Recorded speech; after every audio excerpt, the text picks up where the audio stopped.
It's Pod and Play lagi di Kota Kasablanka, masih di Jakarta Marketing Week 2024. Dan hari ini yang sangat spesial adalah kita bakal ngobrol-ngobrol langsung sama COO dari Mark Plus Institute. Kita punya Mas Ardi Ridwansyah. Halo Mas, gimana kabarnya hari ini? Halo Bang Willy.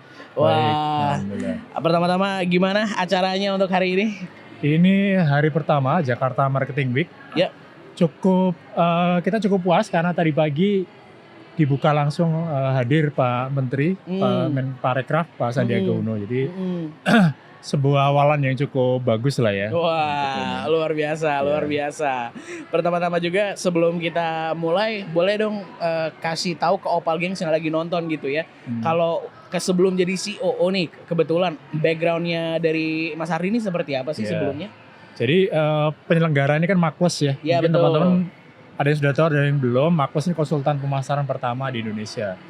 Dan saya termasuk yang garis lurus di Makpus. Oke. Kenapa? Karena background saya dulu S1-nya marketing. Oke. Karena jarang-jarang yang di Makpus memang darahnya marketing. Banyak yang teknik A, dari ilmu politik, HI, kecebur ke dunia marketing. Nah, saya termasuk jalur lurus nih. Oh siap. Oh jadi memang sudah lama ada di dunia marketing. Semenjak gitu. kuliah belajarnya marketing, akhirnya terjun ke konsultan marketing juga. I see. Nah kalau untuk sekarang gitu ya, kan ada Jakarta Marketing Week 2024. Boleh cerita dikit nggak sih tentang acara ini sendiri dan pastinya kenapa dilakukannya di dalam mall? Di dalam mall ya.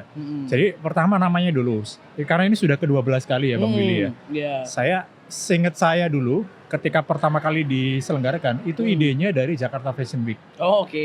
Menarik juga nih kalau kita bikin versi marketingnya. Dan katanya itu juga kan pelaksanaannya di tempat terbuka ya. Betul. Dan karena waktu itu kita baru pindah kantor di Gedung 88, which is tetangganya Kokas Mall. Ya praktis saja kita pikir ini tempat yang pas lah untuk kolaborasi, bikin acara tempat terbuka tentang marketing. Dan ternyata sukses, aja kita lanjutkan. Oke. Dan buat tahun ini kira-kira apa yang lagi diobrolin nih Mas kalau boleh tahu? Tema kita tentang human plus teknologi, sama dengan impact. Gitu. Artinya sekarang kan kita bicara digitalisasi, tapi kalau ketika teknologi digabungkan dengan manusia, sentuhan manusia itu yang powerful. Nah, tipsnya nanti di situ. Oke.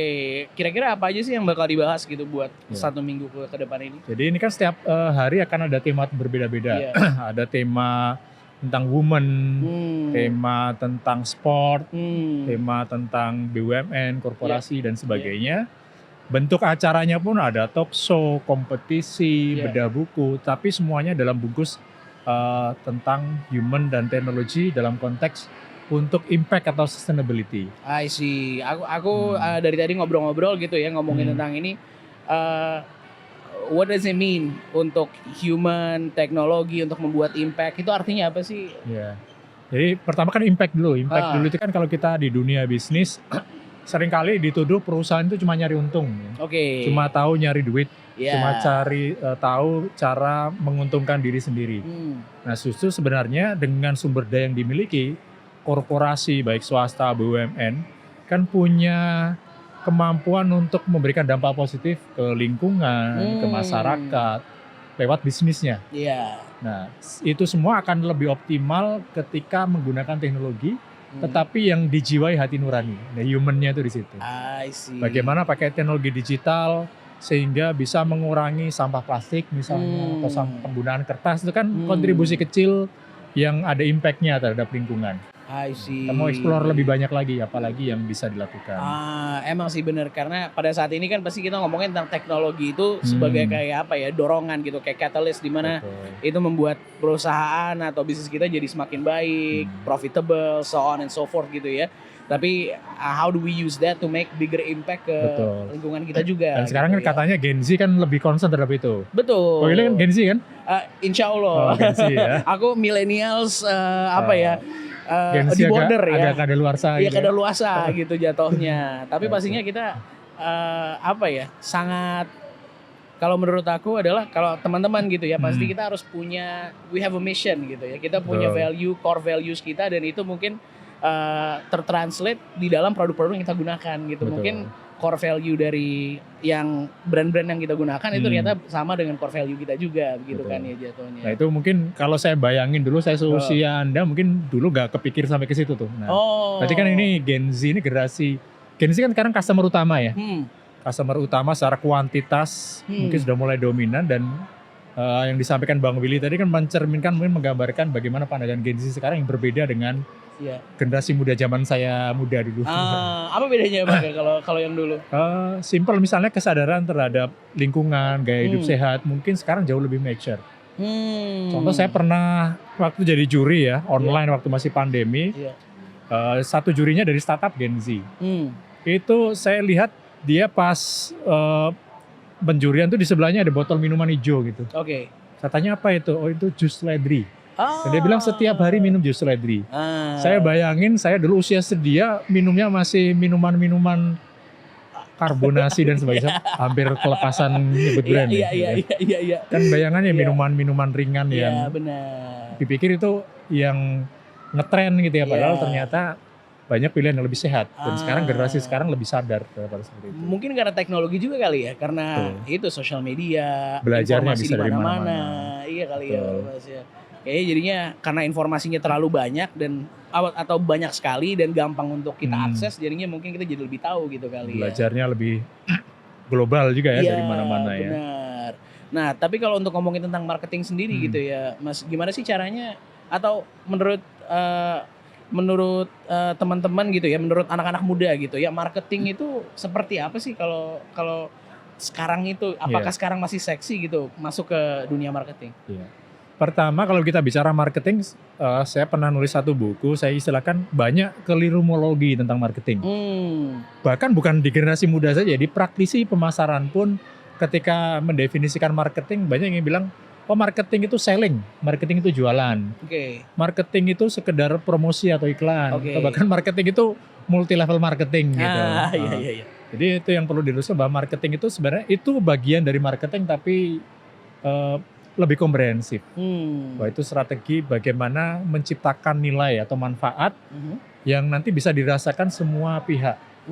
Makanya kalau dengan definisi itu, marketing itu bukan hanya bisa diterapkan oleh perusahaan yang nyari untung, itu bisa diterapkan oleh semua institusi, bahkan semua orang. Makanya dulu Bang Willy kita pernah punya nulis buku, udah lama banget ya, Marketing Yourself. Itu kan untuk jualan diri sebenarnya. Betul. Itu branding personal kita dan sebagainya.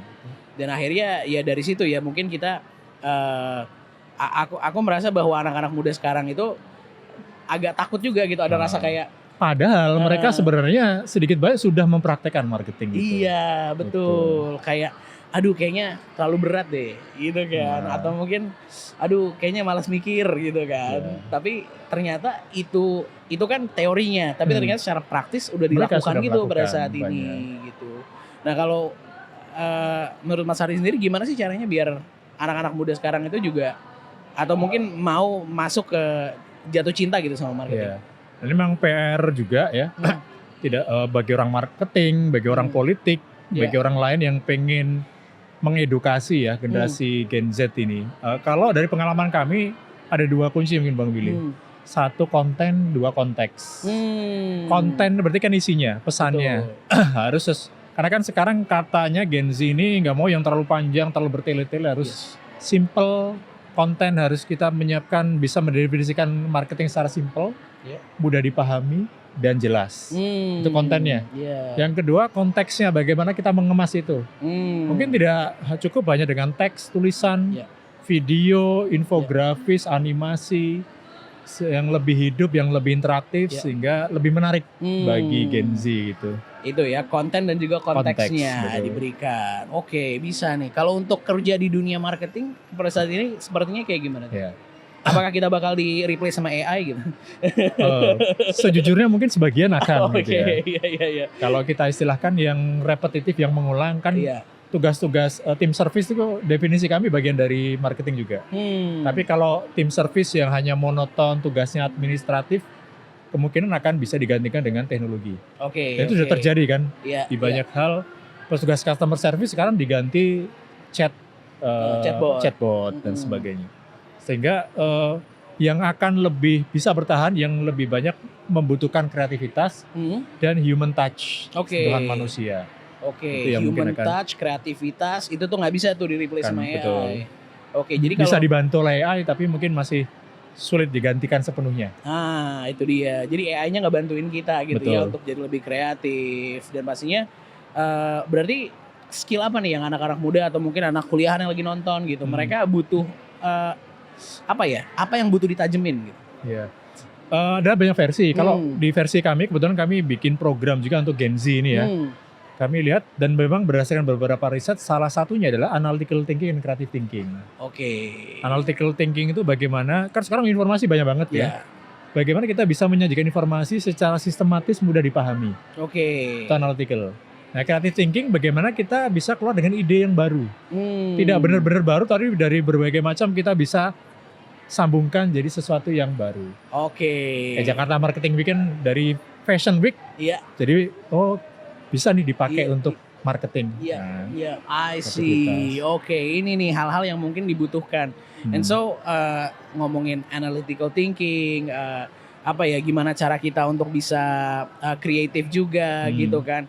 Dan ini nih hal-hal yang mungkin ya itu tadi nggak bisa tuh di-replace sama AI. Ya memang disitulah yang kita harus tajemin ya berarti. Betul. Ya Mas ya.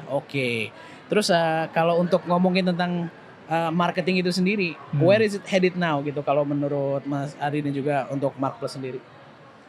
Posisi dari untuk marketing itu sendiri, so where are we going now? Semenjak mungkin 2010 ya, waktu itu Pak Hermawan Mark Plus kami bilang bahwa marketing harus menuju ke era baru yang kita sebut marketing 3.0 itu waktu zaman masih Pak SBY dulu presiden. 3.0 itu apa? 1.0 kita bilang fokus hanya di produk. Yang penting bikin produk bagus, itu marketing 1.0. 2.0 harus fokus customer maunya apa kita kasih. Mau bagus atau jelek bagi customer, pokoknya dia mau beli ya kasih. Nah yang ketiga, 3.0 kita sebut human centric. Jangan hanya memuaskan customer tapi juga perhatikan kebaikan mereka dan apakah bisnis dan marketing punya dampak positif. Jujurly sekarang mungkin kita masih era 2 nih sebenarnya.